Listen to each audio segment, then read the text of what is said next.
This is a test of the Boundary Park alert system.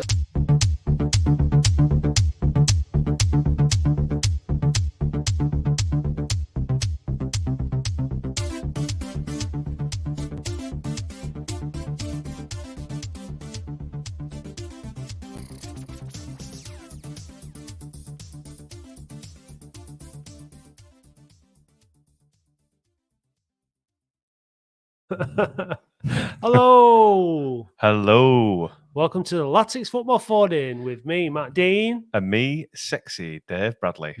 You're looking pretty sexy, Dave. I am. I've seen you for a while. I know. Been training, pumping, feeling the burn, swimming, running, hiking. Yeah. You name it, I've done it. Iron Man. No. So it sounds like you've been doing pre-season training.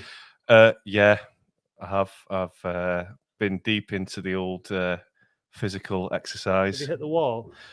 I did nearly on my bike because I wasn't looking where I was going. Yeah. Texting and riding isn't great. Well, I told you should never have taken your stabilisers off. Well, look at Chris Froome. He went straight into a wall, didn't he? Did I believe so. Okay. He's get well soon, Chris, if you're still. I believe he watches the show. Yeah, he's a secret Latics fan. Yeah. So, we're nearly there now. It's nearly football season is upon us. Nearly. 4 weeks or something, 5 weeks. I don't know how many weeks it is, but it's the 5th of July now, and it starts on the 5th of August. Yeah, so 4 weeks. Yeah. This is the kind of chat that you've been missing over the summer, guys. Yeah. We're back, but don't worry, we've got a special guest. Yes, thank God. Because we were drying up, weren't we? Already. In terms of content. I know we've got a flow. We've got to get. I mean, I'm sure our special guest will tell us that the players don't hit their stride straight away, do they? Well, it depends, doesn't it? Which player do you think really got into it dead quick? I don't know. We'll find out in a minute. But right. The point is, how were you people forgive us to for being a bit slow. Speak for yourself, to get mate. Going. Yeah. Unlike you, I haven't been doing any exercise. No, you just feeding your ego. Festering your ego. I've been festering. Who's our special guest? It is Baz Rathbone, or Mick Rathbone, as he's commonly known, Birmingham's finest. So should we bring him in? Yeah, let's do it. Save this from this hell that it is. Yeah. Hello, Evening. Mick. Hello. You okay? Yeah, good, thanks. I think Chris Froome's recovered now. Has he? I think so, yeah. Oh, good stuff. Yeah, there's only one winner between a cyclist and a wall. Yeah, it was quite a bad accident as well. You know, it was really good. Absolutely horrific. Yeah. Yeah. But I think he's okay now. Thank God. That's good. That's good. Yeah, I'm glad to hear it. Welcome to the Latics Football 14, Mick. Thank you very much for inviting me on. It's a pleasure to have you. It's you tell us what the feeling's like in and around the camp, because you're there. You're working with all the staff at the club. You're integrated into the football club, working with the players. From our point of view, and hopefully we'll get some callers on this evening, because that's the point, guys. It's football 14. But from our point of view, this is a season like we've not had for a long, long time. The optimism, signing good players that look like that they're going to take us up a level. That promotion is a real ambition for us as fans. We're feeling really positive. Every season that's for the last God knows how many, it's just been the same old nonsense over. So we are really excited. We're really looking forward to this season. What's it like in the camp? It's the same. It's exciting. Everybody's optimistic. There's been a lot of really good changes over the summer. Just in terms of the training pitch is better, the training kit seems a bit better, and the players who've come in look very good, and the general mood and all the small things that come together. Obviously, until you kick off the first game, it doesn't really mean a lot, but I would have to say the first 8 days of pre-season have been fantastic. The organisation's been great. Everybody's really enjoyed it. And so, I mean, look, at a professional football club, it should be great. It should be well organised. But I've seen it done badly on many occasions. And it's like a lot of things that they're easy to mess up and that. And so far, so good. We walked 15 miles today. We walked around Saddleworth, the 3 Peaks. Never heard of them. 3 Peaks, 15 miles. So my feet are killing me. Can you just remind us, excuse me, when it was that you joined the club, Mick? Do you know what? I've been trying to retire for 5 seasons. I've retired from 7 different clubs. I've given 7 leaving speeches. I've got a room full of fantastic leaving presents. So I first retired from Wigan 4 years ago, threw my boots away. That was it. I was 59 then, 59. And I was sat on the beach having a bottle of beer with my wife. And I've been away a lot with Everton and with the England teams. I've been away a hell of a lot. And I was sat on the beach and I'm saying to myself, I'll never leave you again. I've been away so many times. It's our time now. We'll grow old gracefully. Phone ringing, Dave Weir, come to Forest as head physio. Okay, I'm on my way. She'll understand. And that team has gone on for months and years and years. Then I had a year at Forest, loved every minute of it. End of the season, Bolton away, retired for the second time. Then I did some work in the Caribbean and retired from that. So that's 3 nice presents. Then Everton never had a physio with the 23s. Will I go back? I'll go back for a month, spent 3 years there. Then I properly retired. I was actually in the Trafford Centre spending my latest retirement present in Hugo Boss, and I got a phone call from the chief executive Salford. Oh, he said, the physio's left. We haven't got a physio. I said, okay, I'll fill in for a couple of days, stayed there for virtually a season. Then I finally retired last summer. And then I got a phone call off a guy called James Vaughan, who I knew. He was a young player when I was the head of the medical department at Everton in the noughties. He says, Baz, he said, I'm at Tranmere now as sporting director. We haven't got a physio. We start training next week. I said, okay, James, I'll tell you what I'll do, because we're friends. I'll cover all your pre-season on my own. I'll get you a physio.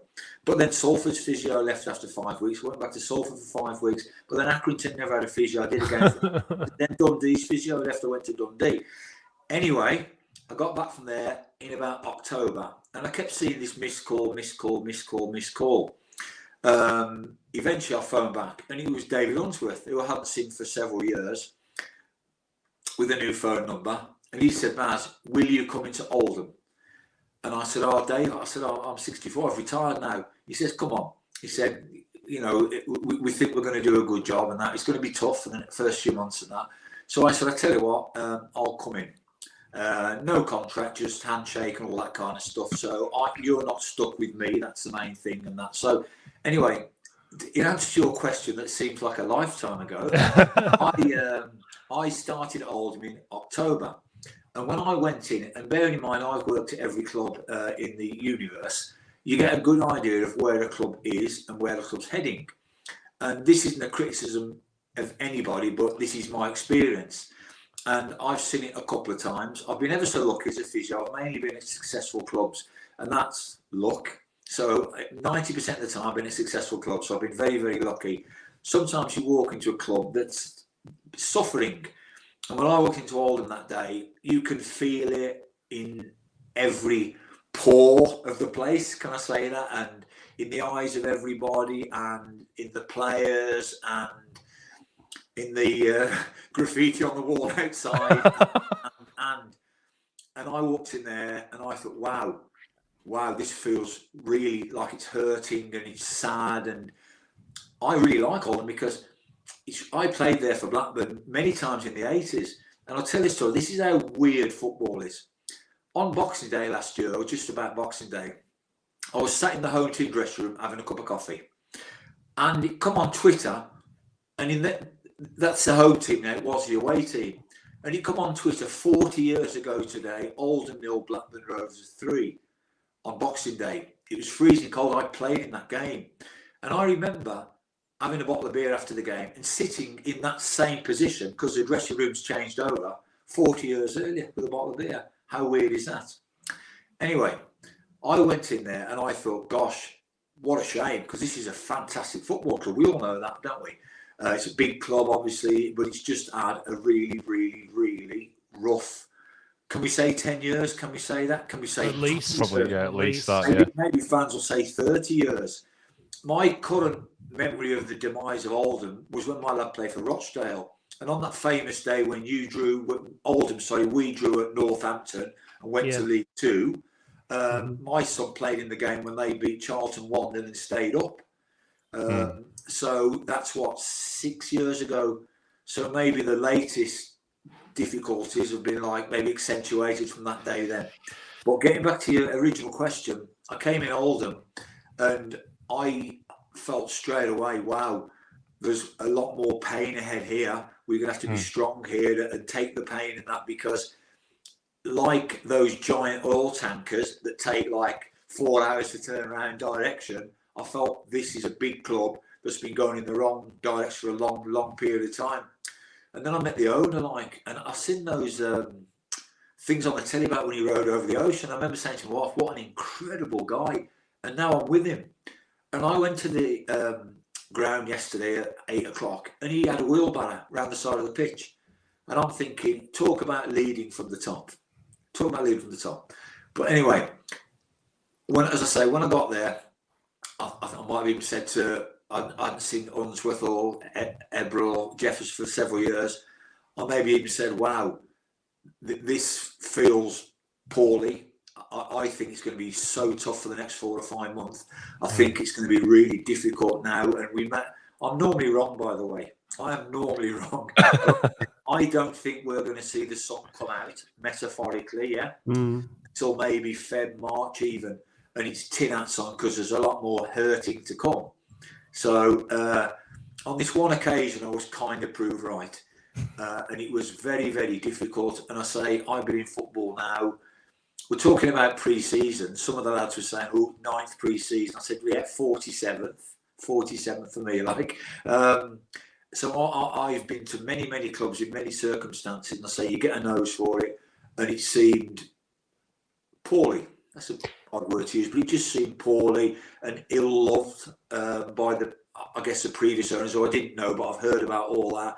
And everything is scruffy and dirty, and the cupboards and the floor and the boot room and the pitch has got no grass on at the training ground and the locks don't work and all those little things that accumulate. And now, fast forward for me 9 months, that feeling's not there. And those little things that mean so much, it's immaculate, the medical room, immaculate, the training ground, the kit, the young lads mucking with the jobs. And we had this, I said we had this 15-mile walk today around Saddleworth. It was hard on my toes. It was fantastic. We had a laugh and we'd walk like 5 mile. And then the manager and some of the staff would meet us on the side of the hill. They were in the cars. There'd be a buffet there. So we have some food. Then we walk another 5 miles. And then the cars pulled up with another buffet. And it was fantastic. And it felt nice. And it was warm. And it was a laugh. And it was hard on your feet. And it was just a really, really good day. And things like that are important. But obviously, the players have to buy in and that. And I'm not sure that would have worked so well last pre-season. So, as I say, we've not kicked a ball yet. Let's not get carried away. But 10 days in, it couldn't have gone any better. Yeah, that's really good to hear.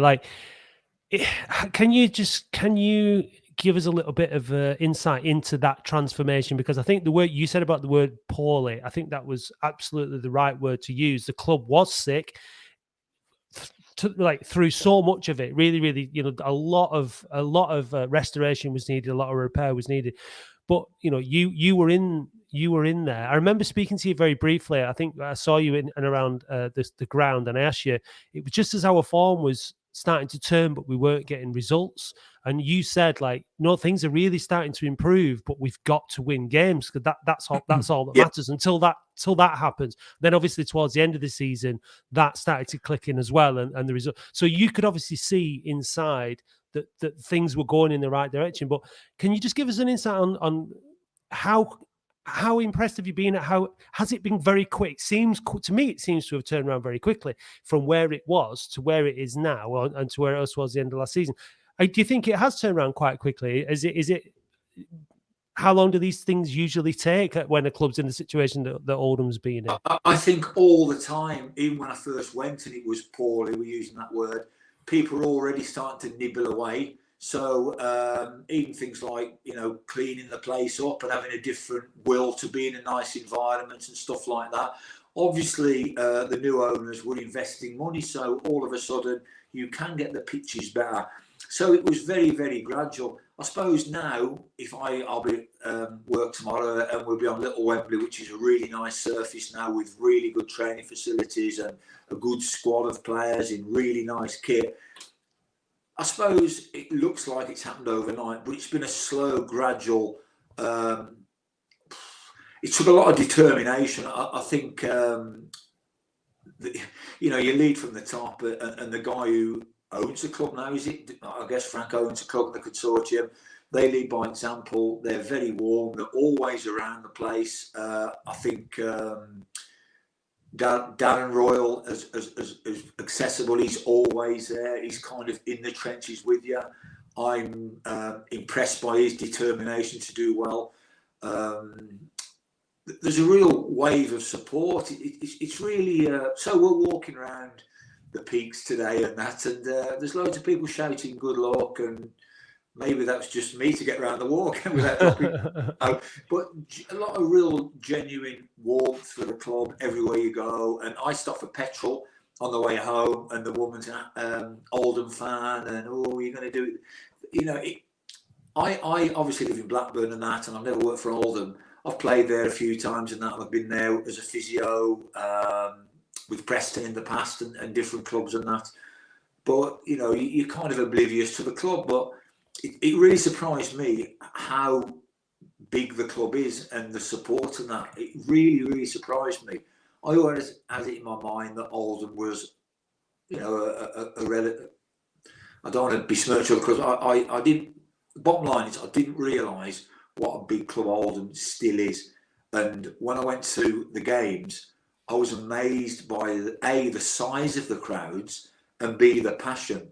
Even the passion to be angry when we weren't playing well, which everyone's entitled to be. And I'd rather have fans be furiously angry than passively not turning up to the games. So I was really surprised by the whole thing. I'll be honest with you. And I've been around forever, haven't I? But it really surprised me. Yeah. Something has awoken, though, hasn't it, Dave? Yeah. Like it's you've come in at the time when the crowd, the apathy, and the crowds and everything. What there had just been this kind of, it was sick, and like people tend to, when someone gets sick, you're only left with your nearest and dearest, aren't you? Everybody else sort of tends to disappear. But like it was been like that at the football club, and it's only been in this last couple of seasons that I think the passion for the club has been restarted on it, really. Yeah. Just one question from me, Mick, because you've done a lot of work in psychology as well as that. You said you brought a bit of that to the players in terms of the mentality when you came into where it is now.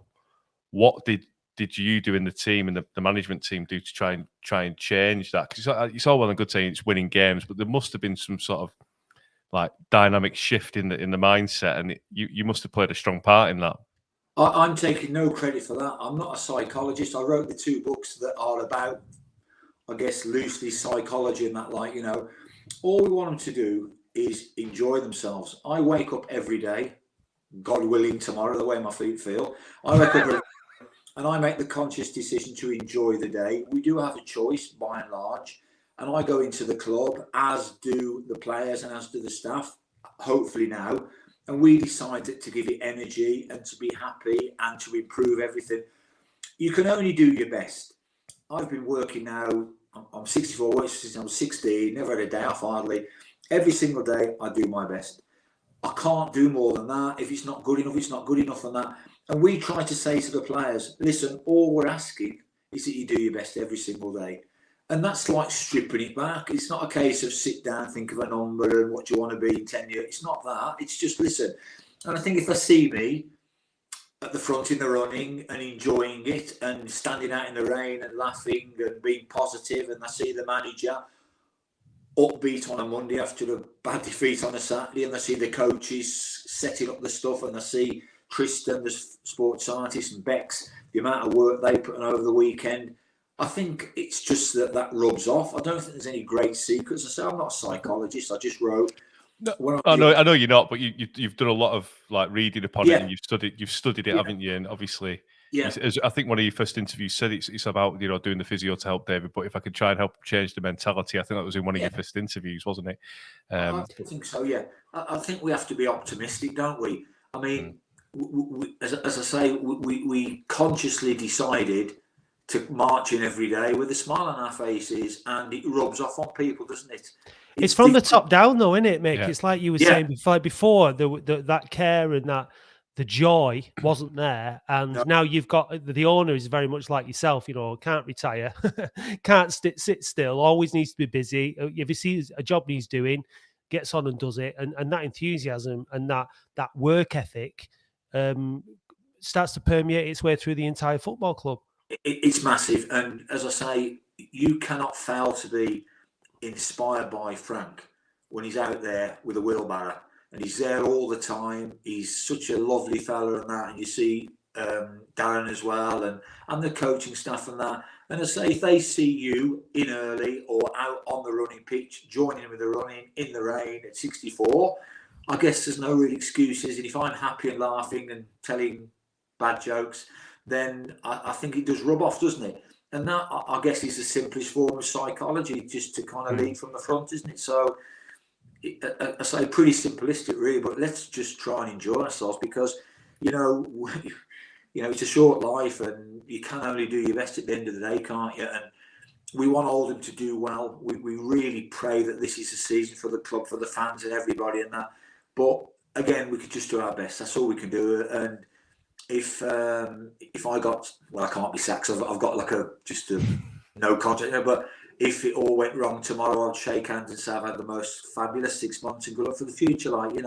So I think it's that kind of shared intention to enjoy it and see how far the ride will take us, and it'll take people along with us, no doubt. I played for 20 years, did 18 years and that, and I played with some managers who sucked the life out of you, and physios who sucked the life out of you, and took all the oxygen out of the room and that, and we can't have that, can we? No. Because if the lads have lost on a Saturday and they come in on a Monday, and I'm never in a bad mood. But if I was in a bad mood, or I didn't want to go out in the rain, or I was moaning about something, or the manager couldn't be asked to take training, what chance have we got? So it's been a collective effort to look. We're ever so lucky. I mean, look, I'm on my last embers as a physio, as a probably human being, So I've had my career, but for the likes of the manager and the likes of the coaches and Tristan and Bex and that, it's such a fantastic opportunity. So even me now at 64, if I was younger, I would be looking at this as an opportunity. What a great opportunity to go into a club as big as Oldham, with owners like that, with support like that, improving the facilities every time I turn round. What an opportunity to get them back in the league. And we've all bought into that. The players are buying into it. Does it mean they'll win every game? Of course it does. Does it mean they'll win the league? No, but it's got to give you a better chance, hasn't it? So absolutely. Yeah, absolutely. Really.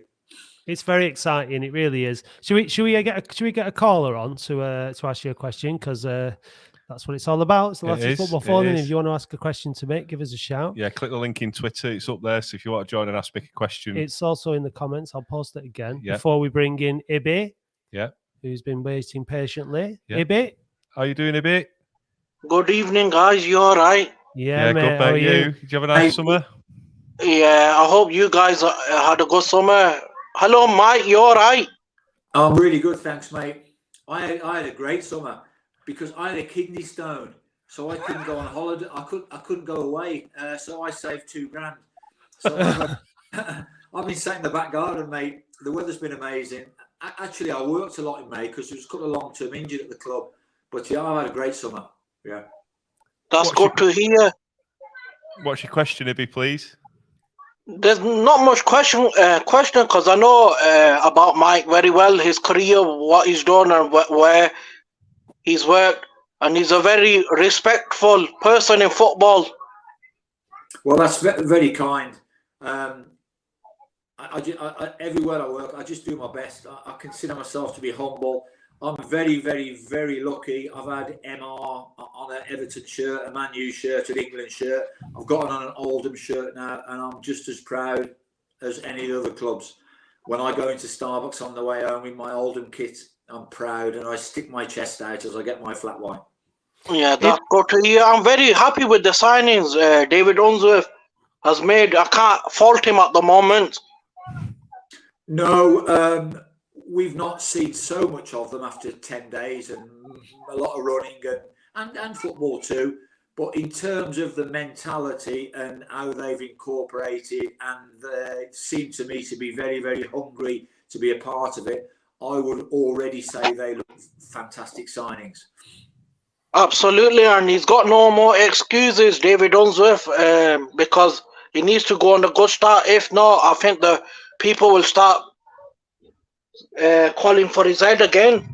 People like you, Ibi. Yeah, you do. Definitely, because definitely, but I will be calling for his head if it's not looking good, and I just hope he wins us all over. But at the moment, I can't fault him.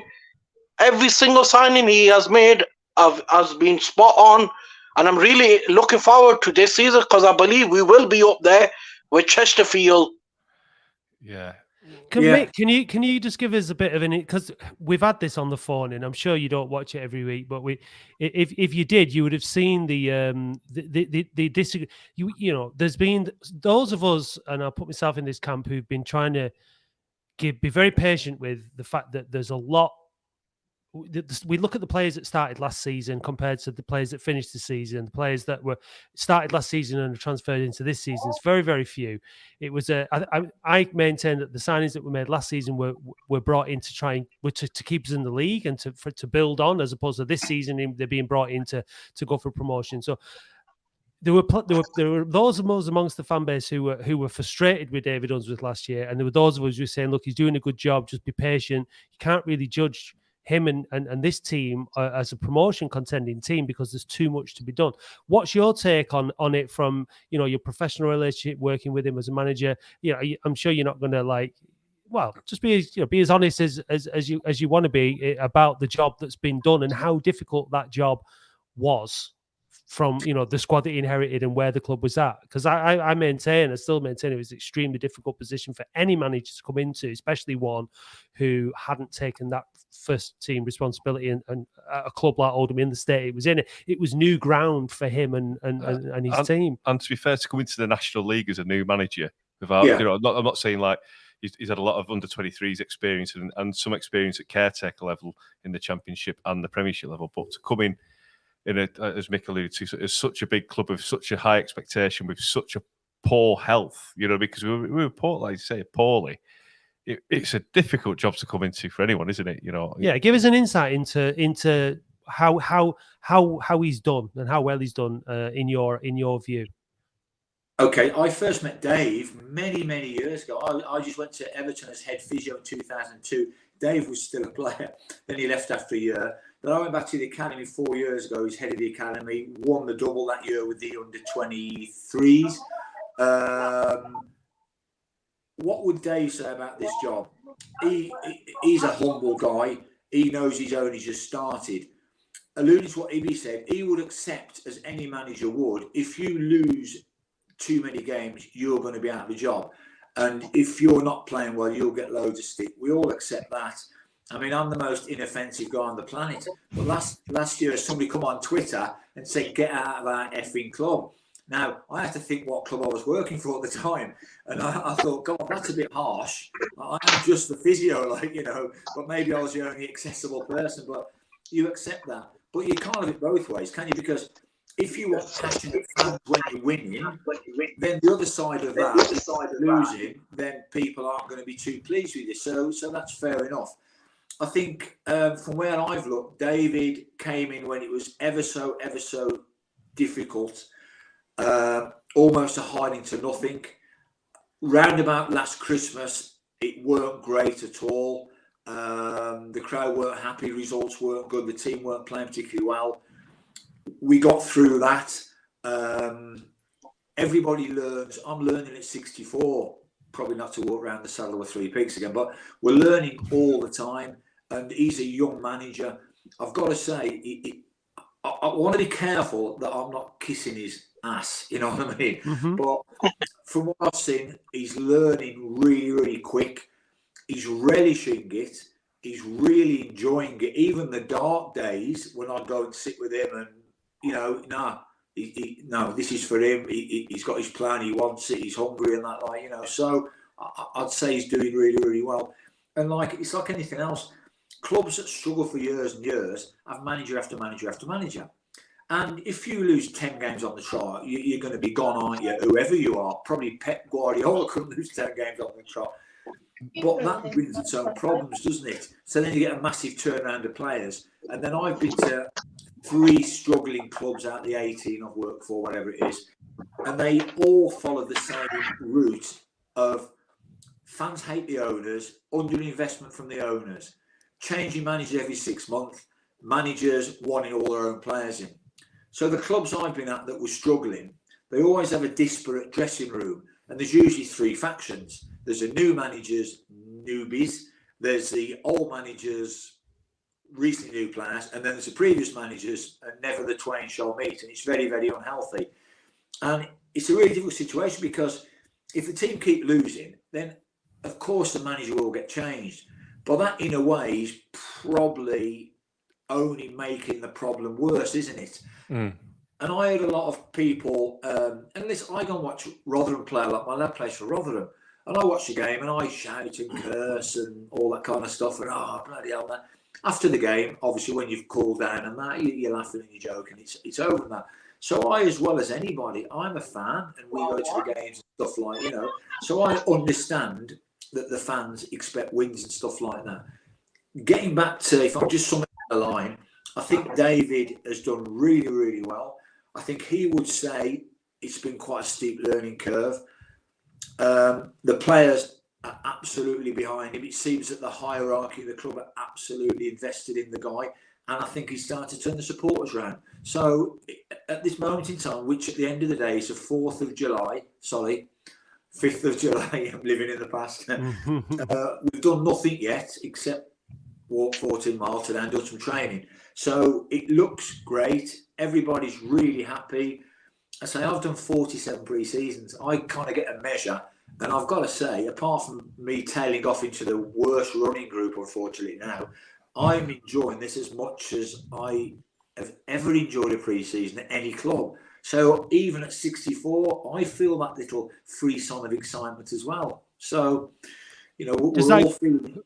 Sorry, I was going to say, Ibby, does that give you confidence going into the season then, hearing it from Mick about what's going on at the club? Absolutely, and it's all going to be about result business. Yeah. And I really hope David Unser does prove us all wrong, because Frank has fully backed him, and we need to get behind the players, and hopefully we will be up there. I can feel it, but it's going to be a long, difficult, hard season. We will have ups and downs, but I think we will be up there somewhere. And I've enjoyed listening to Mike, and I really hope things work out. And I'll let another caller come in now. Cheers, Ibby. Before you go, what's your prediction? What's your prediction? Final finish for the season? It's very hard to call it, but go on. I think we might probably outcourse Chesterfield and win the league. Right. Well, I'll take I hope you're bloody right. Thanks, Ibby, mate. See you soon, Ibby. Yeah, thanks a lot, guys. Bye-bye. Bye. Right, let's bring Gaz in. Hello, Gaz. Evening, gents. Yeah, mate. How are you? Good, right, mate. Yeah, I'm nice to speak to you, pal. Cheers, Gaz. Yeah, just before we talk about the fixtures, a quick question for Mick. Is there, in your opinion, a big difference in the fitness levels of National League players, League Two, League One, Championship? Do you know what? It's really, really interesting that the lads we've got, we try and pick lads who are athletic. It's been proven that the higher up you go, the fitness, the natural fitness is higher. So, for example, getting back to, I don't want to talk about Rotherham too much, but when they went from League One into the Championship, to compete, they had to up their outputs in every game, according to the sports metrics and all that, just to compete. So the fact of the matter is, it's proven that the higher up you go, the higher the fitness levels are. And that's usually just a natural selection thing. Having said that, there are players in the National League who are as fit as some players in the Championship, and vice versa, stuff like that. But generally are. But having said that, we have, I would say, I mean, I watch training. I've been watching I used to join in every day, obviously. I see it a lot, and we do certain timed runs. Obviously, the classic, 40s, 80s, the horseshoes and that. And these lads are on it. We went to the track on Tuesday, and we did a 400, a 400, a 400, a 400, a 200, a 200, a 200, a 200, a 200, a 200, and then 1000s. And the lads ran ever so well, and surprised me, I'm going to be honest, surprised me, because when the manager put the times to us, what he was going to ask of the players, I actually thought they're not going to be able to do that. And they did. So it's been proven the harder you go, the naturally fitter the players are. But I've got to say, the lads we have really impressed me with their fitness. I guess the big difference in the 47 years is, I guess, the way that the players look after themselves in general, innit, compared to what it was like.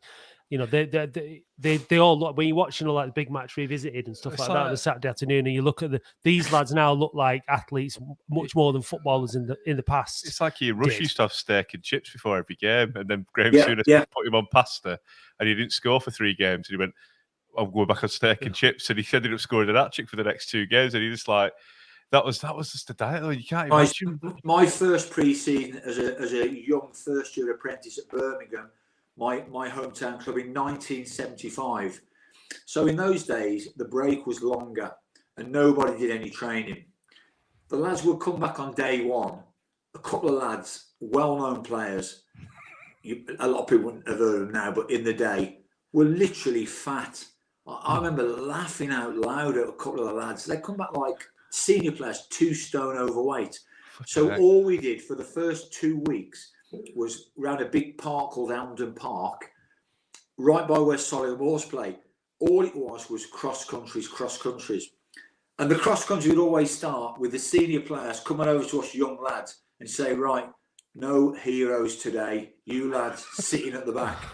So they're all trudging around with their beer bellies, literally in those days. And all of us, I was at Birmingham School's 800 metre champion, but you stay at the effing back, mate. Like, we were all at the back and the lads were plodding around. So people would come back in a terrible shape. Every game I played for Blackburn Rovers at Ewood Park, as I walked into the dressing room, I would grab a can of beer, as would the rest of the players. And we'd sit, some lads would be having a fag, and these were good Championship players, League Two in those days. And we would sit having a beer and a fag, and that's what it was like. And nobody did any training during the summer, and that's what it was like. It could not be any more different than it is today. Nowadays, we get the lads in on last Monday, do the body fats. There's not like, I don't think anybody put even like a gram on. You know what I mean? So and this is what used to be referred to as the non-league. This is National League. This is not even the Football League that we're talking about here, isn't it? So the level has the top level has expanded clearly now beyond the EFL, hasn't it? We have a fantastic young sports science guy called Tristan Jones, and that they've got all the stuff at Oldham. They've got all the GPS stuff, all the measuring stuff. I've been really impressed. But we've had a couple of days of measurement, testing, and stuff. When I think back to my time at Everton, it would almost, this is in the noughties, my first couple of years, it would almost put Everton to shame, like the stuff they were doing. All right, Everton moved on now and they do loads of tests. But back even at Everton in 2002, 2003, we didn't really do any tests, nothing like that.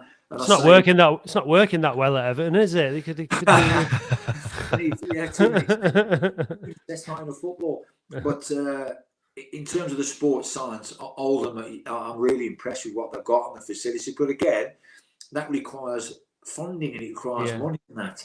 And full marks for the owners for finding the money to provide the sports science to ensure maximal fitness levels. So nothing really works without the funding, does it? You can't really improve your squad without funding. You can't make Little Wembley as good as it is now without funding. So the funding that's come in is really paying dividends. It's pretty straightforward, really. But if you're trying to do it in on a shoot, there's no money. And I've been at clubs where there's no money for anything and that. and it's really hard to build a successful team there. Gaz, are you there, Yo. mate? You wanted to mention the fixtures. Yeah. What do you think of them? Well, they're exactly what I expected. All the teams in the National League played out over 46 games. I'm gutted about Hartlepool for Boxing I Day think, as and far New as they Year's go, Day. me, I'm not asked. Like, we have to play them all at some point, one game or another. Like know, the but Hartlepool one on Hartlepool Christmas, on that's Boxing rubbish. Day. No, when you consider the closer the games are. I mean, the other things, like I'd rather have nearer games midweek because it's easier to get to midweek than it is to. I don't want to be traveling miles on a Tuesday night. So I can see the point of view. People like a session and stuff like that. But how have they been received in the camp, Mick? And is there anything that, you know, that kind of correlation? Like, do you want the nearer games on a midweek rather than on a weekend? Does that suit the playing staff better or what? Yeah, don't assume the players think about it that much. So when I was a player, I looked at the first game, Southend away, buzzing, get the long trips out the way. Yeah. Then I look at New Year's Day. Where am I going to be on New Year's Eve? And then I look at the last game of the season. And I think that's the way it is. In terms of the management's appreciation of the fixtures, I think there's just an element of you've got to play every team twice and that's it. And, you know, if you're going to win the league or finish in the playoffs, you're going to have to beat most of the teams most of the time. As I say, from a kind of player's point of view, I'll be thinking, get that Southend trip out of the way and then look at the last game of the season. But see, Southend away, the first game of the season is one we was all absolutely buzzing for. Long trip, seaside, maybe a bit of sun. So for the fans, that's great. Yeah. What do you make of the fixtures, Gaz? What's your take on it? Pleased with Southend first. I'm just a bit gutted that Halifax and York are on Tuesday nights. I appreciate that they're closer, but I'd rather have gone to Solihull on a Tuesday and had the day out at Halifax on a Saturday. I think, you know, if we're doing well, we'd take 3,500 to Halifax away, and that'd give us a massive advantage behind that goal. Same with York. And I just think marginal gains and the big away followings we have at those games, I think could make a difference. And I actually do wonder what the likes of Altrincham, Halifax, York, actually, what they're saying, that because they'll pocket wise, they'll lose out towards on a Tuesday than they would on a Saturday. I think this season, though, I think if we do as well as we're going to do, and we are winning and we are towards the top of the league, I think those Tuesday night games, there'll be serious numbers travelling to the likes of Halifax and York. I mean, I think regardless with the signings that we've made, with the positivity that we're getting, David Unsworth mentioned in the fans forum, he's not really bothered about who the Chesterfields are, our main rival. All he wants us to be worried about is ourselves, like a bit like the Wrexham mentality. They didn't care who they played. All they were bothered about was winning football matches, and he said he didn't give a shit about anyone else. They just want to have this mentality that we're here to win, and we don't care about anyone else. Are you feeling that sort of mentality now in the camp, Mick? I think so. I think it's the right way. It's really interesting from what Gaz was saying. I've never thought of it. I mean, I've always been a player or a physio. That's really interesting me, that what Gaz is saying. I've never looked at it from the point of view of the fans, thinking, we could take 3,000. There's no doubt about it. If you've got a great away support, it's almost worth a goal. I remember playing for Blackburn and running out to, Turf Moor or Deepdale and seeing 4,000 Rovers fans. It don't half give you a lift. But it's really interesting, that, guys. I've never thought of it from that point of view. Gaz, do you think there's been more of an issue in terms of, the policing and the cost of it, and that's been factored in this season? Do you think, like once you start getting up into League 2 and League 1, that's not so much of an issue? Do you think that's what was is this like a consequence of being in the National League? Maybe. I'm not sure. I think if that was the case, we wouldn't have Rochdale would have been moved to a Tuesday, wouldn't it? Because that's going to be your biggest hotspot, I'd presume.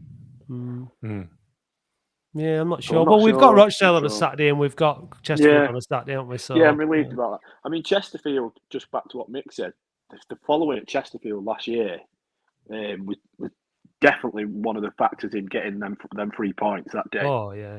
We'd have took 200-300 there on a Tuesday night. Not saying the players wouldn't have held out, but it'd have been a much more difficult job. Yeah, that was a great day. That really was. It really was. Magnus Norman with the cling film in the net that day. Yeah, it's fantastic. Right, thanks for the call, guys. We've got a few lined up, No so we'll worries. get through them. Take care of yourself, See you in a mate. few Cheers, weeks, gents. Gaz. Nice one. No See you, worries. mate. Right, we'll bring David in now. David. Hello, David. David, you're on mute. David. Hello, David. Hey fellas, how are you? Hello. I'm Good, mate. thanks. All right, how are you? Yeah, good, doing a good job as normal. Thank you. Thank you very much. I was just going to ask Mick. Look, I know we've touched on last year, but looking ahead to the season that starts in a few weeks and the new lads that have settled in, who's the joker? Who's the loudest? Who's the quietest? Who's the fittest that you've observed in first few days? Okay, so I like Charlie Raglan for his liveliness. He's fitted in well. We have a few mutual friends, so he kind of seeked me out on the first day and that. They're all good guys.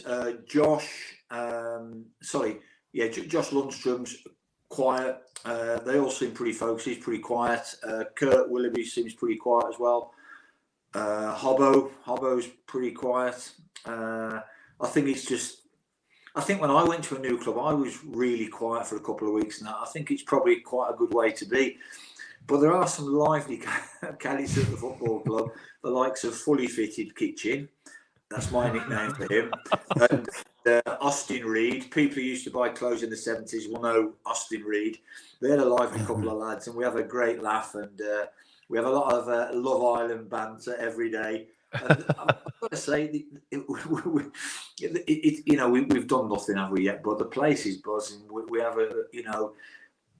we want to be laughing and joking all the time. Well, not when it gets serious, but during the day it certainly helps things feel a lot better and that. And I would say the atmosphere at the moment is absolutely great. What the club did, I thought, really well, they gave some of the younger players an opportunity. So four of the young lads have come up and joined the senior squad, and that always brings more new faces. It brings that kind of freshness to it as well. They've bedded in really, really well and joined in with stuff, and the whole thing's been really, really good. I've got to say that. I do add the caveat. We've had 9 days of pre-season training, but lads were telling me that this time last year it weren't good and things weren't well organised and things weren't going well. So, as I say, at a professional club, you should be able to organise pre-season, shouldn't you? Got up, yeah. But I've seen it done bad. I've seen it done wrong, and there was some lads who didn't think last season was amazing for a variety of reasons. Probably underfunding a little bit as well, and facilities. That's a big thing, as we said before. I think we're in a massive transition, though. I think the club has been sold. We had an owner who didn't want to fund anything, and then there was we were just waiting for the new owners to come in. So again, it was just really difficult to get. Yeah, absolutely. And you must. And I think Chapel Road was out of action because of the dry weather and the pitch had not been maintained. So you're having to play on AstroTurf. So it looked like a wheat. Chapel Road looked like a wheat field. It was so dry. One of the most inspiring things for me at the end of last season was seeing Luton Town get promoted to the Premier League from our position, and watching them on the pitch after the game. When they were talking to all the players, the overwhelming theme that came out of it was the togetherness, the brotherhood of that squad. And that, one of the players, I can't remember his name, if he plays next season in the Premier League, will have played from in all 5 divisions for the same club. Absolutely fantastic. Yeah. It really does make it gives me some hope and inspiration. But how important? Can you really achieve anything unless you've got that absolutely tight knit? Is that an integral part of success at a football club, Mick? That kind of togetherness. I think of course it is, but I don't know if the results bring that or the other bring. I don't know what it's chicken and egg and that stuff. But you have to have a good team spirit. But the Luton thing's really interesting because you wonder how far a club can go upwards until it runs out of steam. But then you start convincing yourself it's all about money, what you spend on that.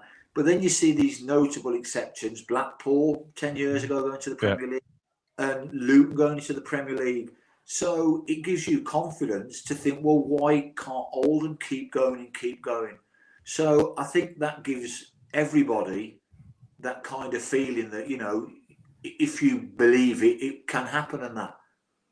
Absolutely. And that player was Pelly and Panzu. Yeah, Pelly Rurik. No, Yeah. Mpenzu. Yeah. David, have you got any other questions for I was points?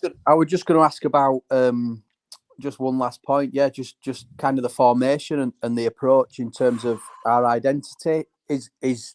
I don't expect you to tell us, but does the signings and the squad that we're assembling give flexibility to play 3-5-2, 5-4-1? You know, whatever formations we've got, or do you think he knows our identity in terms of how we're going to play with the additions we've made? Because we've not signed any wingers yet. We've clearly added to the midfield. There's talks of strikers online in terms of possible additions. But is there a clear identity in terms of how we're going to play, how we're going to set up? Gosh. Let me think about that one. I think most managers now would need to be able to change things during a game, change formations. I think, but I'm sort of arguing it myself. I think it would be nice, wouldn't it, if Oldham Athletic had a clear identity. This is us. This is what we do. We're good at it, and what you're going to do about it. So I would imagine that the coaching staff will be working to an identity. Yeah, you need some flexibility, but I think, and going through all the teams at the club, this is what Oldham do now. Whether a pressing team, a passing team, I don't know about that, but I would assume the manager, and I don't know, David, I don't know, but I would assume the manager will be looking as the next phase for a clear identity. I would think so, yeah. Very good. Thanks, lads. Cheers, thanks for calling, David. Thanks, David. Care, mate. Right, we've got trouble here. We have. All right, Bradley. Brackets. Evening, fellas. You all right? Are you? I'm good. Have you changed your name by D, Paul? Well, yeah, I've died on the Andrew Dallas Hill this week. So has he signed for Chesterfield or something? Is that? He's here, there, and everywhere. I think everyone's. We don't know. There's no news while we've been on air, is there? No, yeah, I was going to say. No, nothing. I don't. You haven't done any medicals, have you, Mick? Do you know? I don't know who that lad is. All right. Well, there you go. Heard it here first. I'm sorry. It's got nothing to do with me. I could get a phone call now saying, right, you need to do a medical tomorrow, or Becky will do the medical. So that player that a lot of people are talking about may or may not be coming to the club. I don't know. I just get the phone call. We signed a couple of lads a couple of weeks ago, and Mark Sheridan phoned and goes, Baz, can you come in tomorrow? We're doing a couple of medicals. So that's what it's like for the medical staff. Of course. I was only joking. Fair enough. Yeah. We're going to get a wind up. But yeah, Mick, I have a couple of questions for you. Because obviously we've got a long-term injury in McGee. How do you keep him motivated? And the second one, we've got obviously Dan Garner, who seems to be, when he's fit, he's very fit, but then gets injured, he does 2 steps back. How do you manage to try and keep him fit and keep him fit for the season? Right, okay. I've known Harrison for years. It's really weird life. He played with my son at Rochdale for years, and I've known Harrison as a good friend for years and years, and spent a lot of time around him, with him, having a coffee with him, talking about life and stuff, and supporting him and that, like, you know. And I keep saying to Harrison, when I went to Oldham, and he was surprised I was there, you know, we've been friends for a long time, and I said, I believe I've been put on the planet to get you fit. So that's the narrative. He had a really, really, really bad back injury. They've had the surgeons have done a great job. They did a minimal invasive job at first, and then gone a little bit deeper the second time. He says he feels really good. I've seen him play many, many times. He's a super player, as you possibly know. We have to get him fit. Fingers crossed. He said it's the best it's felt for ages. I do believe with Bex today, while I was doing the walk, he's done a little bit of very, very light jogging on, you know, the Ultra G where that takes some of your body weight off. So that's good. In terms of Dan's been really unlucky. So Dan had a calf strain, and then he got better. Then he had another calf strain. Then he got better. He had a similar situation years ago at another club, and we've spoken to them, and they give us a bit of insight of what they did, and we're trying this approach now. I'm expecting Dan to be fine for the start of the season, and then we need to ensure he stays fit.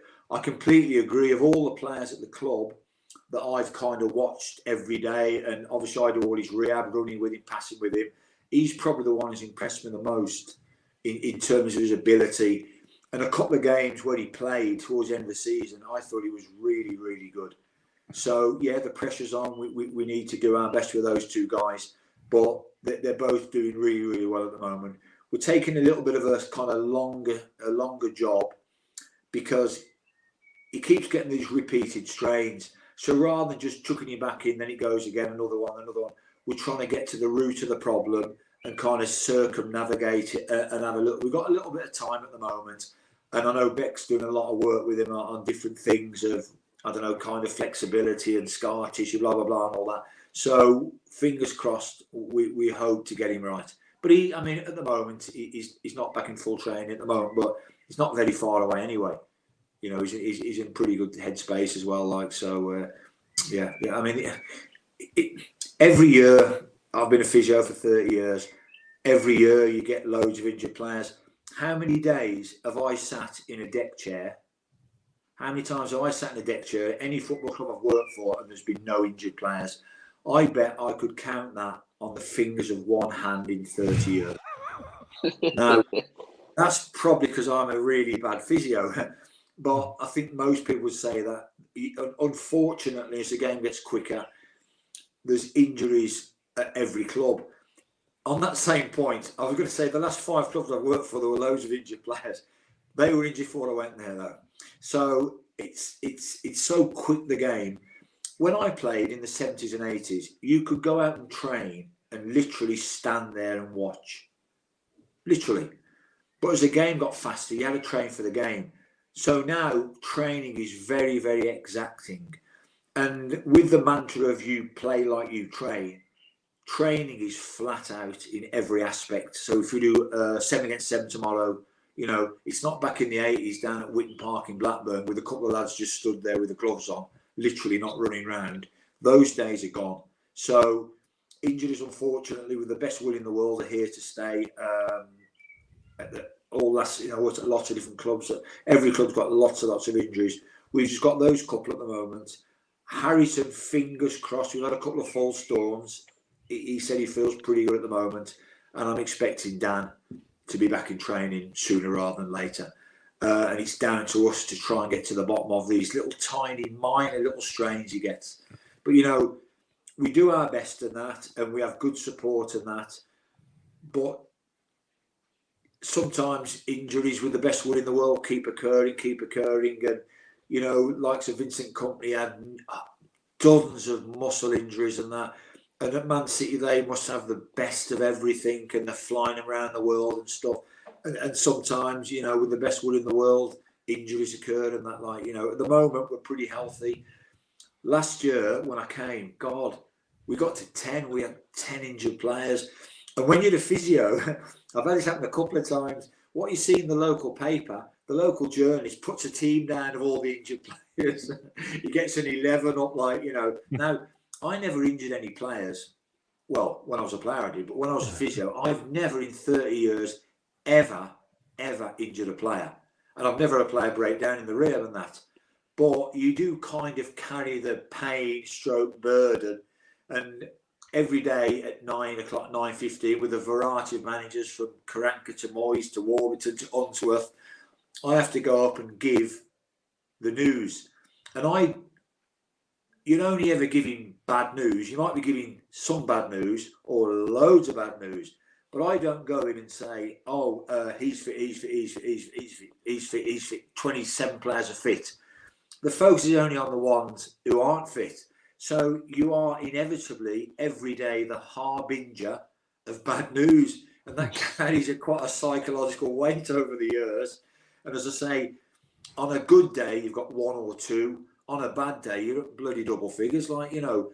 And even though I never injured any of them, I used to feel bad. So I go to, say Everton, go to see Moyes every morning for, God, including Preston, 15 years, 7 days a week almost. And you go in your little pad, and he'd be there, and Steve Round would be there, and Woodsy would be there, and that. And I used to try and pick the good news at first. Okay, good news. He's going to be a week sooner than we expected, and that. and then you start having to dip into the bad news and maybe try and hide the really bad news and that. And I would always see their little faces drop in disappointment as the bits of bad news came in, like, you know. And whether you like it or not, I used to feel responsible and I used to feel lousy about that, like, you know, because you want to give the manager the strongest available team. And sometimes the difference between having a load of injuries and not is being top of the league and bottom of the bloody league. You've seen that with clubs. If you've got your key players out for a long period of time, you're in trouble, aren't you? So it is really, really important. But as I say, I never injure any players and that. I say we've got now, there's me and Bex, she's a head physio. She's really good. There's me, Bex. I'm technically, I guess, part-time, but I work every day. Bex is in charge. Tristan Jones is really good. And we've got a lady from over the Glow Gym called Lisa who does the S&C now. So we've got a nice tight 4 team. We're all really close. We're all good friends. We all want the same thing. And we all want there to be no injured players. But as I say, if I think to the last, once at Everton we had no injured players and the lads got me a deck chair and I sat in a deck chair and watched training. And I can think of those days on the fingers of one hand, honestly. It just doesn't seem to happen. When I was at Tranmere last pre-season, we started off with everybody fit. We played a pre-season friendly against Fleetwood's first team. Lad done his cruise ship. We played a first team friendly then at Preston's training ground. Lad broke his fibula. We had a first team friendly then at Waddington Town. Lad ruptured his medial ligament. We haven't kicked a ball in anger. We've played 3 pre-season friendly games at walking pace almost. And we've now got 3 long-term injured players. And unfortunately, that's the nature of football. And, you know, you go from being super light to, oh my God, what happened overnight? I remember once at Everton, we had no injured players and it was nearly deck chair time on the Monday. We played Newcastle away. In that game, Mikel Arteta ruptured his ACL and Victor Anichebe ruptured his lateral ligament within minutes of each other. So now when I go up to see the guys at Everton, scared with my little pad light, when I see their disappointment in me, I've now got on the top of that list 2 names for the next 9 months. Add in a sore throat, add in a dead leg, add in a couple of hamstrings in a. Before you know it, that team's going in the local paper again, isn't it? You know. Mick, I think it just shows how important it is to have a good squad. Because I think like when the season we got relegated to the National League, when John Sheridan came in, we had an 11 that could probably keep us in the division, but and we started off his first couple of games, did all right, but then you know injuries, suspensions, whatnot. That 11 was whittled down. We didn't have a good enough squad. It seems now like with the squad, we're actually assembling a squad where we're going to have cover. We're going to have enough quality, hopefully, to put out a good 11 every week. And on those 2 players that you mentioned, Brad, you know, we've never really seen them at Oldham at their best. We've seen flash. You remember, Brad, when McGahey came on against Rochdale in his debut? Do you remember? Yeah. That first game away, he played brilliantly, didn't he? We've never seen him play as well as that before, but he showed us what he's capable of. Dan Gardner comes on and gives us great performances when he can. But so that if we can get those 2 fit for next season and consistent, it'd be like having 2 new signings for us next season, won't it? Absolutely. It's really interesting how football's changed. You talk about the size of the squad. When I started playing, there was only 1 sub.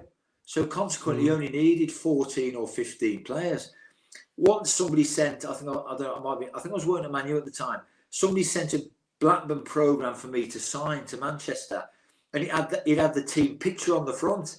And some of the lads said, where's the rest of your players? There was only like 14 players. There was a manager, no goalie coach. There was a manager, physio, and 14 players.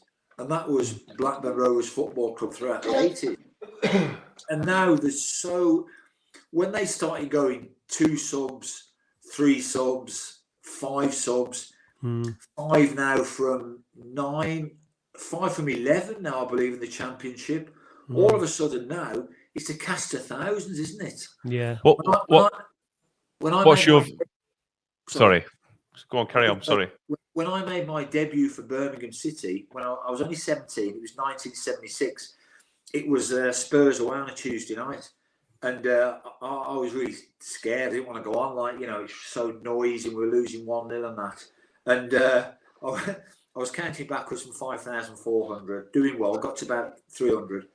And the left back come over and he goes, "Oi," he goes, "my groin's gone. Get that CUNT on."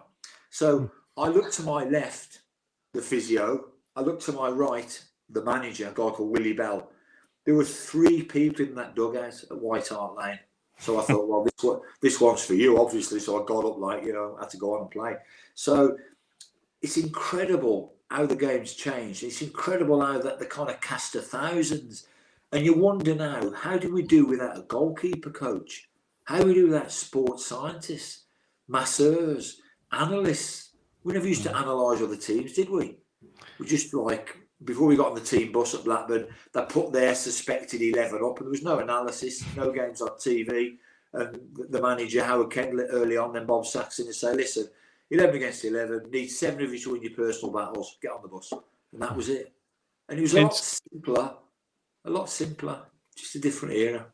In terms of the National League, obviously there's 3 subs. Do you think that should be increased to 5 subs like the Championship and the Premier League? Do you think there's more scope for that to protect the players? Because from purely selfish views, when I go and watch my lad play for Rotherham, he's a midfield player. It's normally the high energy players who get taken off. So you're driving all the way down to Watford to watch 75 minutes of football. So on a selfish point of view, no subs, thank you. You play your full 90 minutes. Did you know that before the 70s there were no subs? Yeah, I do that. Yeah. So my father-in-law, in 1960, Blackburn Rovers got to the FA Cup final against Wolves. Right, my father-in-law was 12th man, not sub, 12th man. After 20 minutes, Whelan, who bought Wigan, broke his leg. Yeah, that was. My father-in-law sat in the stand. He's not changed. So Blackburn Rovers has to play the cup final with 10 men. No subs. It's incredible, isn't it, really? It's frightening, look at the 1966 World Cup final. Jimmy Greaves got dropped and he couldn't even be a sub. To me, Now they're saying, "Oh God, we've not got a team, we've not got a bench now. We can only, oh my God, we're so bad for you. We've only been able to put 7 on the bench." I'm thinking, Christ, how much you need, But I've seen all the. I've seen all the changes. Yeah. The first ball I headed had a lace in it. I'm not even kidding, mate. When I know we can still see it marking your forehead. yeah. Have you got any more questions? Any more questions, Brad? Before we move on, or no? I just wanted to ask them to just obviously look at long-term injuries and get obviously an expert view on it. Well, we hope and expect cautiously that there'll be 2 new players. Harrison in particular, who's obviously missed. Harrison, obviously players become a little bit worried about injuries. But I keep saying to Harrison, I saw you play for 4 years for Rochdale. You never missed a single game. This is just an unfortunate blip. You're 27, not 37. You're out for a year. That's football. You will come back stronger than that. And he's buying into it and he's optimistic now after the second operation. So fingers crossed. But as you guys were saying, those 2 players and Dan, match tight, match fit. I mean, he's a fit lad anyway, but he's not really. He's been unlucky, hasn't he, with a few muscle strains. He's not really been able to put, I guess, more than 3 or 4 performances. And just when he gets to your man of the match, then he picks up a little niggle and misses a couple of weeks and that. Frustrating for him, frustrating for everybody. But we're trying to. Another one's Hallam Hope, isn't it? Hallam Hope as well. With what went on, we won't go into that. But obviously, he missed a lot of the season. Now he was coming back just towards the end of the season. He's going to be like a brand new signing as well, isn't he? Yeah, this is what's weird about life. Everywhere I go, I meet players I've worked with before. I can't remember any of them, but I do meet them. So when I walked into Oldham, Hallam's there. He comes over straight away. In my first England year group, the 94 birthdays, Hallam was a player. So I worked with Hallam. He's 29 now. What's that then? 10, 12 years ago. Yeah, went on 3 different trips around Europe with him and that. And you bump into these players and that. He had a really rough time last year. it's been well documented. Then he injured his knee badly, didn't he? And he missed a few months. He came back, I think, for the last 4 or 5 games. He looks good in training now. He looks like he's over it. And it's like anything else. Players get injured. I had a spell. I played 100 straight games for Blackburn. I was invincible, never got injured. Then I went to Preston, and then I ruptured my medial ligament. I broke my arm. Broke my arm. How can you break your bloody arm playing football? And I got kicked in the face and had a depressed fracture. I went through a spell of a couple of years. I was injured all the time. And I'd not been injured at Blackburn. I played 100 straight games. So it's just how it waxes and wanes and that. So that's just like you've got to have the physical toughness week in, week out. But when you're playing well and you're confident and you're fit, you roll with it. But that's when the mental side of it really kicks in, doesn't it? That because that must be the hardest thing in the world for a footballer, just not to watching everybody else and just waiting and waiting. It must be tough because it's your job and you can't do it. Yeah, me and Bex understand that, and we try and mitigate again. We try and make it, enjoyable if they're injured and that. And what we don't do, we don't drag the life out of them. We let them come a little bit later. Yeah, they work ever so hard. The lads go in the gym with Bex. The lads who can run or play football come on the training pitch with me alongside the first gym and work really, really hard. Then they come back in the afternoon, do a little bit of gym work, then we let them go. I've been a player at clubs where the physio keeps you hanging around all day, slowly losing your mind, you know, so we get the players in, work them super hard and let them go home. And if we feel they're getting a little bit stale, have a long weekend. You know, it's really, really important, the psychological approach when you're injured. Because if you keep them there, or especially if they can't do anything, you know, if they've got like an injury which actually all you can do is stick ice on it and go on the exercise bike, if you keep doing that day in, day out, then you just drag the life out of the players. And you make it it's bad enough being injured, but then you make the whole experience really unpleasant as well. We get them in, we work them super hard, whatever they can do, and then we let them get off after lunch and that, like, you know, and it keeps the morale, it keeps the temperament and that, like, you know. Great stuff. Right, thanks for calling, Brad. We've got one more caller lined up. See you soon, mate. Appreciate it. Thanks for your time. Cheers. No worries, Brad. Thank you. Chris, you've been trying to get on, but it says your device is not connected, so we can't bring you in. So last caller for the evening is Michael. Hello, Michael. Michael. Is he just watching? Hello.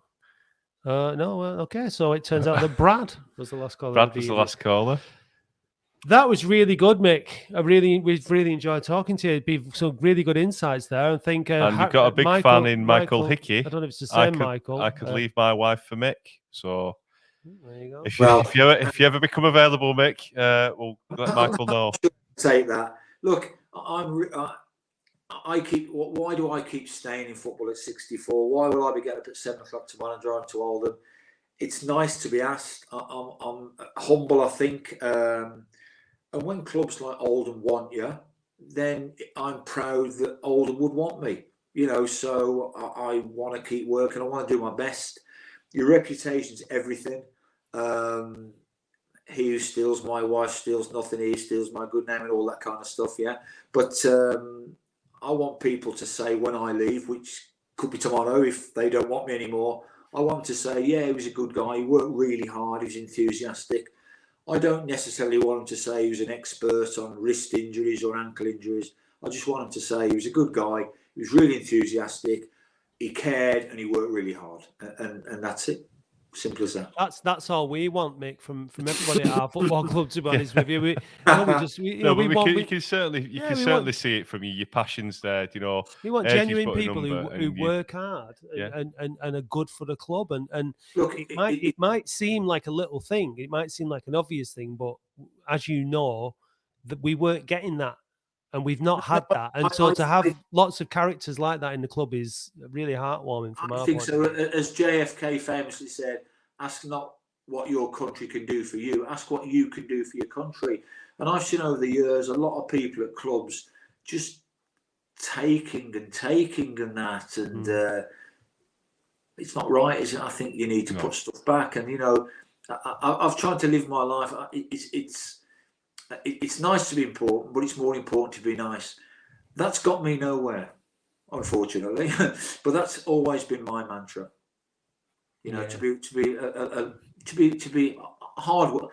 I say to young physios, let your reputation be. When I first went to Everton, right, Gary Lewin was Arsenal and England's physio, and we signed a goalie called Richard Wright, and I was taking him for a scan. And I said to Richard, I was new into the Prem, my first day at Everton, taking Richard Wright, £4 million goalkeeper, for a scan. And I said to Richard, what's Gary? I knew Gary for the England, he got my England, but I knew Gary. I said, what's Gary like? And Richard Wright said, he's fantastic, enthusiastic, nothing's too much trouble for him. He didn't say his knowledge of the anatomy of the wrist is second to none, did he? He said he's a great fella, nothing's too much trouble. And it really is as simple as that, isn't it? In any walk of life, really. You know, so, and I would always say to young physios, let your reputation be that you cared, you worked hard, and you were enthusiastic. And that's it. Fantastic. Well, it's been honestly an absolute pleasure to have you on this show, and I think I can speak for all fans who've watched and listened. Well, you have been such a lovely guy, great guy, full of passion, just what we want, and you've embodied what the Oldham spirit's about. I'm going to soak my feet now. From the list of that 15-mile walk. Yeah, well, it's the pre-season's only just started, Mick. So who knows? No what slacking else is in now. store, you know? No, I'm in the bottom group now. I'll tell you something really interesting. To leave. When I was young, I was a fantastic runner at schools, cross country, and everything. Like, won loads of races and that. And every club I worked and played for, I was the best runner, and I won all the cross countries and that. And I used to love pre-season training because I was so fit. It was easy, and I was miles ahead in all the running. Even when I went to Everton when I was in my 40s, I won the bleep test and that. So I've always been really, really fit. Last year at Tranmere, I joined in on the first day, and you had to run a kilometre as fast as you could. And obviously I was 63 then, and I'd not done a lot of training, and I was blowing, and I was in the back group as well. And then I'm thinking, Mickey, please, no more of these. And I was praying for no more. And for the first time in my life, I started to think what all those players must have felt like back in the 80s and 90s when they used to dread pre-season training. And finally, I became that kind of player, absolutely dreading it. Well, you didn't do bad for it to be that. 63 ain't bad. For it to take that long, you did all right, mate. You did all right. You know what I've been doing, though, for the last 15 years? When I got to 50, I ran round Goodison in 50 seconds. That was really hard.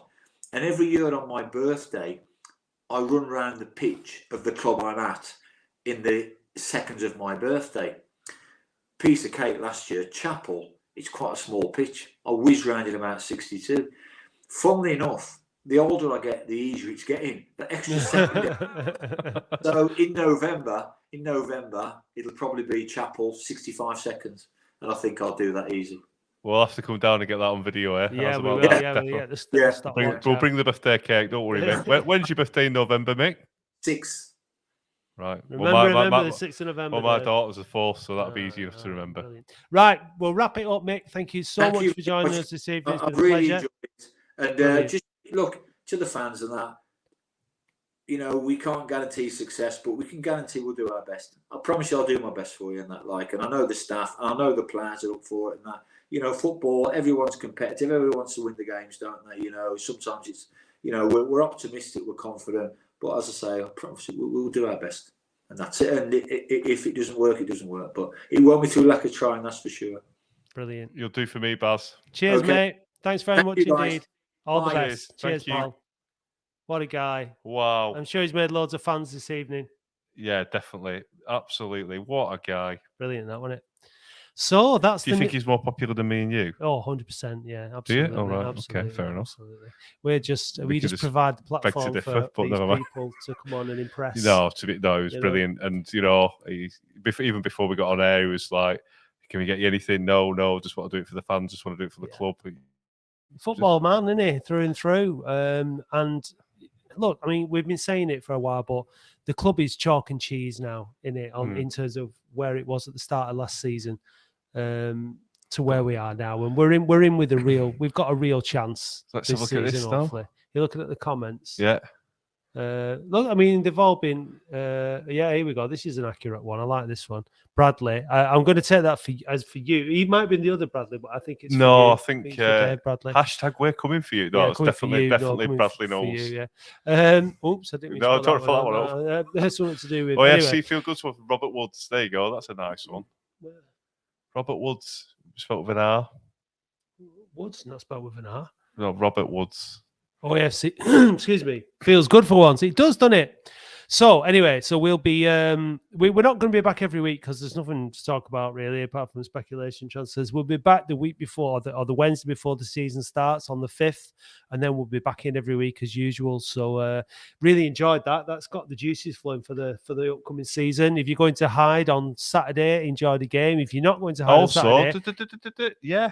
Let's do a bit of a plug. You'll be commentating, won't you? I will be commentating. If you look out the Latics Football phone-in link, I will be sending a link to live commentary of the Sexy Dave Bradley show at Hyde United. So look out. There's a good reason to go to the match. 1-0 to Dave. So thanks for watching, and we'll see you all in a few weeks for the start of the 23-24 season, a famous season in Latics history. I hope. Yeah, absolutely. Yeah, absolutely.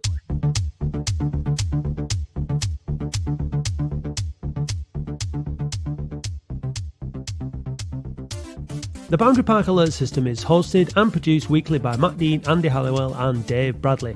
A huge thank you goes to those people who already subscribe to the podcast. We appreciate you all, and if you'd like to help us out financially, please visit oafcpodcast.co.uk and click support or find the link in the show notes. It's only $2.99 a month to subscribe, but if you'd rather make a one-off donation, please visit buymeacoffee.com/OAFC podcast or click the link on our website.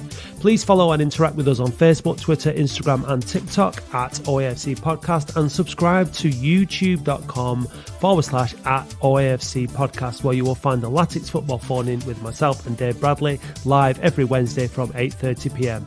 We'd like to thank Arlene Finnegan for writing our excellent weekly blog, which we encourage you to read on our website every Saturday morning. And thanks also goes to Paul Prendergast for providing us with all the Latics Mind questions. The title music for the show is by Manchester DJ and producer Starion, and for more information visit bandcamp.com/Red Laser Records. You can help change the game by listening to us on the Fan Hub app along with all major podcast platforms. Please like, subscribe and review the pod and help us climb the rankings to get more listeners wherever you listen. Thank you for listening, and if you'd like to be a guest or contribute to the show in any way, we'd love to hear from you. See you next week.